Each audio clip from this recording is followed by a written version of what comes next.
take it straight to the Portfolio Advisor segment then. And as promised, today we'll be discussing Rahul Bhatia's portfolio.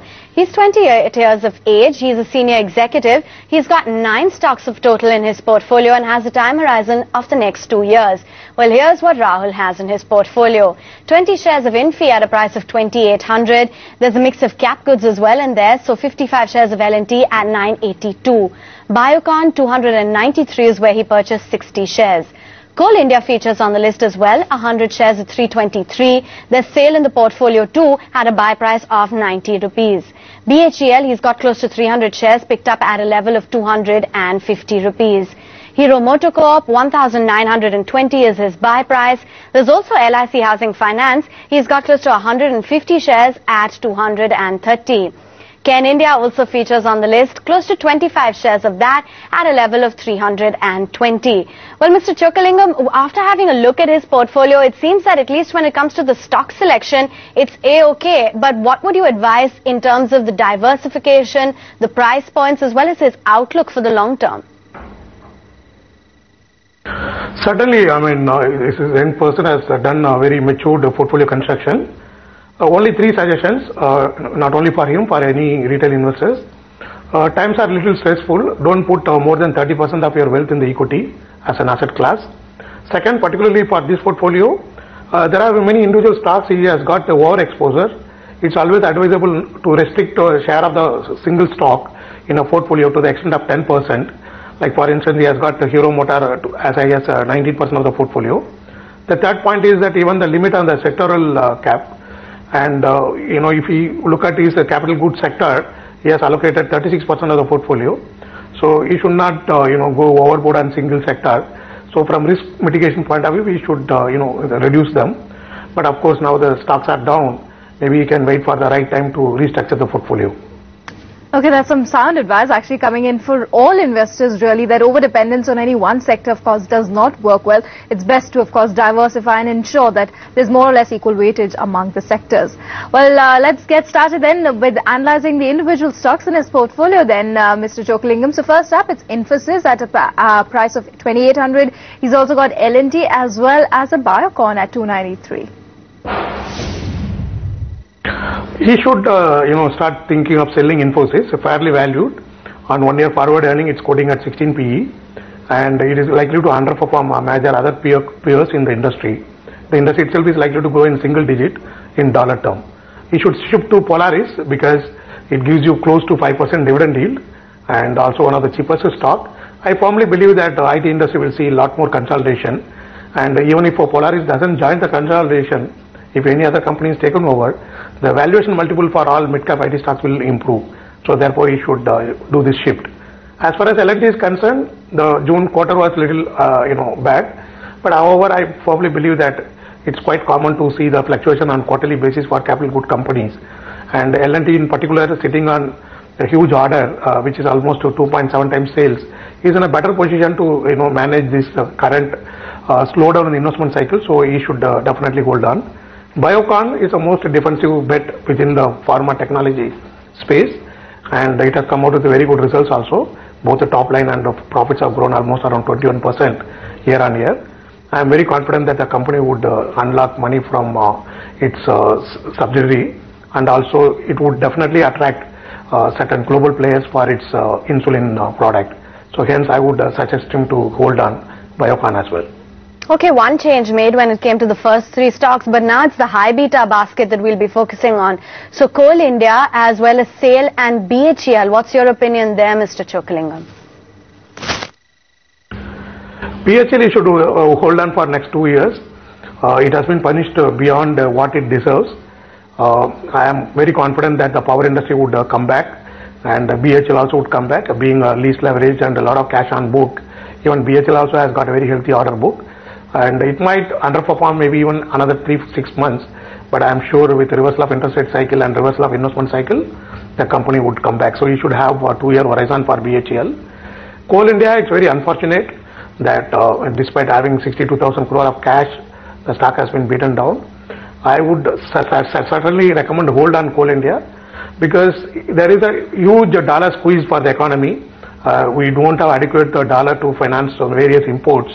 So therefore, we can't continue to import the coal also in a big manner, which means the government would be forced to clear, more than 100 coal mining projects pending for Coal India, as early as possible, and that would be a big trigger. In any case, the stock is quoting at very attractive valuation, so he should hold on. As far as sale is concerned, I would suggest him to sell SAIL, because steel industry is going to be in trouble for at least another 1 or 2 years. China is expanding in a very big way, and I believe in next 1 year Chinese steel will start flooding in the global market. Therefore, I would suggest NMDC. Though NMDC produces iron ore, which is an input for steel industry, but the point is that there is not going to be further increase in the supply across the world, and also, as I mentioned, the capacity of steel is increasing in a big way.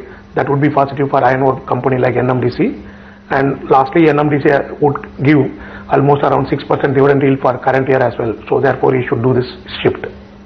Okay, switch from a SAIL to an NMDC and hold on to your investment in Coal India and BHEL. What about Hero MotoCorp? You did say he does seem to have an excessive reliance here, as well as LIC Housing Finance and a Cairn India that he's picked up at 320. He can hold on Hero Motor because the company has improved the operating margin through a lot of cost cutting, and secondly, FY15 there is going to be some spurt in the earnings due to reduction in the royalty payment, so he should hold on. LIC Housing, it's a great company, seen a lot of beating, but I would still suggest shift to Karur Vysya Bank for simple reason that I feel the real estate sector is going to see a lot more pain due to economic slowdown and interest rate being quite high. So LIC Housing would also suffer from the current economic environment. And instead of focusing on LIC Housing Finance, which is focused on housing finance alone, he can go to the most efficient bank like Karur Vysya Bank, which lends not only to housing sector across various sectors, and that stock also has taken a good amount of correction in the recent meltdown in the banking industry. And lastly, Karur Vysya also provides very good dividend yield. The dividend yield would be close to 4%, so that would also give a lot of comfort if there is any further stress for the financial sector companies in the stock market. So therefore, I would advise this shift. Cairn India, it's very surprising, quoting at around 6 PE on 1 year forward earning, zero debt and a lot of cash, almost 16,000 crore cash, and that would meet the capex they have planned for next 3 years. And very interestingly, market has ignored the stock for simple reason that the stock, is the most defensive from two perspectives. One, it's defensive in case rupee crashes further because they get pricing in dollar term. And second, it's also defensive because though the commodity prices across the board are falling, the crude oil price is not falling. So this would be, a very good risk mitigating stock in the event of Indian economy going through pain in terms of rupee exchange rate or further spike in the crude oil price. So he should hold on to Cairn India. Okay, so Rahul, whip out that pen and paper and take note of all the recommendations made by Mr. Chokkalingam. That's if you haven't already. Infi is an exit. Polaris would be a better option instead with an upside target at 145. Stay with L&T. Look out for levels of 1163 on the upside. Biocon 2 is a hold with a target of 354. Moving on then, in Coal India, stay invested in that one. The upside potential is 386. SAIL would be a preferred exit. NMDC is a good option with an upside level of 170. To cap goods then and stay invested in BHEL, the upside level is 284. Hold on to Hero MotoCorp, 2,106. That should be the kind of upside target to watch out for. LIC, it's better that you exit this one and put your money into Karur Vysya Bank with an upside level of 600 rupees. And Cairn India is a clear hold with an upside of 375.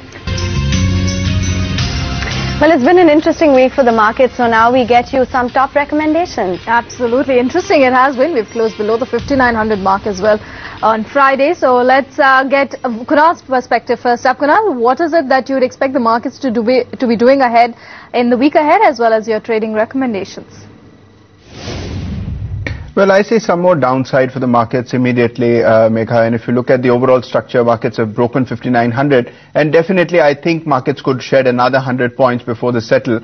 Two stocks that I've picked for this week and for the week ahead. I like Oracle Financial Services, which has broken out on the charts very decisively. 2750 would be a good place to put a stop loss.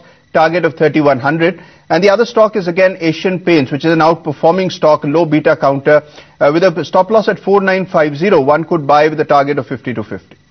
Okay, and what about you, Mr. Chokkalingam? Run us through your investment themes quickly. Yeah, considering the fact that there has been a lot of volatility and a lot of mid-cap stocks, market caps are simply evaporating, I have picked up for two good dividend yield paying company. One is Andhra Sugar. The dividend yield is around 5%. It could be little more than 5%. It's still come dividend. The company has been paying the dividend for last 45 years consistently, and it's the most efficient producer of sugar and caustic soda. So the investors can consider this stock. Second is Polaris Financial Technology. This stock has not participated in the IT rally.